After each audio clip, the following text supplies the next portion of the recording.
Skyrush is an intimate hypercoaster located at Hershey Park in Hershey, Pennsylvania. Today, I will be giving my review on Skyrush.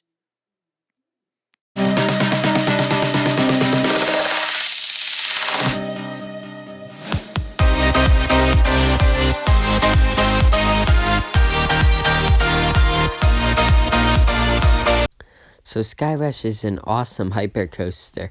It is my third favorite coaster at Hershey Park, behind Fahrenheit and Stormheart, which is probably very surprising to some people. I don't know why, but I just don't feel like Skyrush is as good as many people say it is.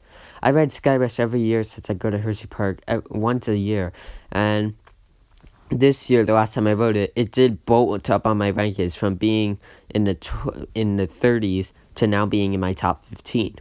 However, it still did not surpass Fahrenheit or Storm Runner. It currently ranks number 15 on my rankings. Every year I feel like this coaster will move up higher, and this year it did. But I feel like sometimes, and I wonder, will it ever move up higher? I just want to see if Skyrush could give better rides sometimes, because sometimes some of the hills at airtimes don't give us as much strong airtime as people say they do. I mean, this thing has great airtime still, don't get me wrong. The drop is incredible. That gives great ejector, and so does that final airtime hill. But the airtime is still great, don't get me wrong, but I feel like the restraints, oh my gosh, restraints kind of ruin it. The airtime just isn't as strong with those restraints. Not saying the airtime is bad, because the airtime is great on this thing. This ride, also many people say, is one of the most intense coasters out there, and I disagree with that too. I mean, the most intense part, I think, is that turn after the drop. That does make you gray out.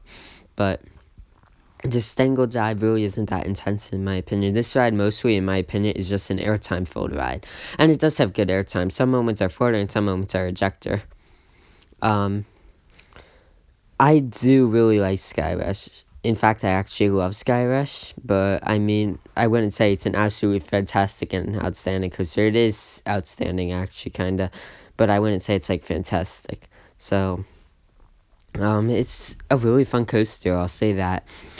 It's not that smooth, I'll say. I know a lot of people say it's silky smooth. It's not, I think, in my opinion. I feel like I always get a bad rattle on it, and it has some headbanging even sometimes.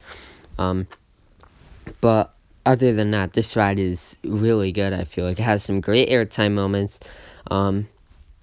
That drop is crazy. It's actually my favorite airtime moment. That drop is my favorite airtime moment on any coaster, so Skyrush wins for that. But every year, I just feel like this coaster can move up on my rankings, and I feel like it has potential to move up on my rankings, but I just feel like it never lives up to the hype that I have for it, and I don't know why.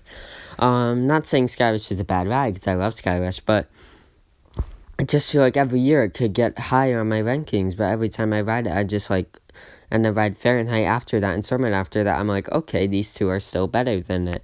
And I always wonder, well, when can Skyrush beat those two out?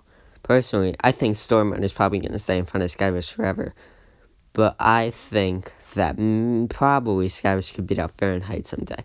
I also think it could beat out Candemonium when Candemonium opens up next year. We'll see about that. But Candemonium looks awesome. But there's another video on Candemonium. I may go check that video out. But, I mean, many people are going to say Skyrush is still better than Candemonium, and I definitely could see why. Skyrush is a fun coaster. That's what I'll say. It's a fun ride. Those airtime hills are great, and it's just a super fun ride. So now, I think it's time. Let's take a ride on Skyrush.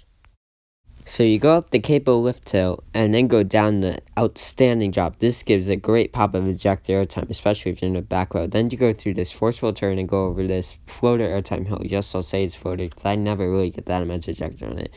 Then go through a turn, and this hill has crazy ejector. You get flung out of your seat. Then you make a sharp turn and go to the Stangle dive, which many people say is the best part of the ride, but I have to disagree. You go through this sharp turn, make another sharp turn, and go over the second best part of the ride, in my opinion. This absolutely fantastic airtime hill. You just get whipped out of your seat, and it's crazy. And then go through this small turn, go over this hill, and hit the brake run. However, after the brake run, this ride has something very unique. It actually makes a turn, and then goes down this little drop right here. So, it's pretty good. So for Skyrush's final score, I'm going to give Skyrush a 9. So the reason why I'm giving it a 9 is because sometimes I feel like their strengths avoid some airtime on some of the hills. Now, some hills definitely provide some great airtime, such as the drop, such as that little ejector hill at the end. Those provide some great ejector airtime. But that first hill only provides floater, I think. The other hill kind of provides some good ejector. So this ride has great airtime, I'm gonna admit it, but I just prefer a lot of other coasters over it. I'm not saying Skyrush is a bad ride. I think Skyrush is outstanding, and I love Skyrush. But I feel like there's just some other rides that I like better than it. Not saying Skyrush is a bad ride, as I just said, but there's just some other rides I like better than it. So yeah, that is my review on Skyrush. Keep coasting on my coaster demons. Peace.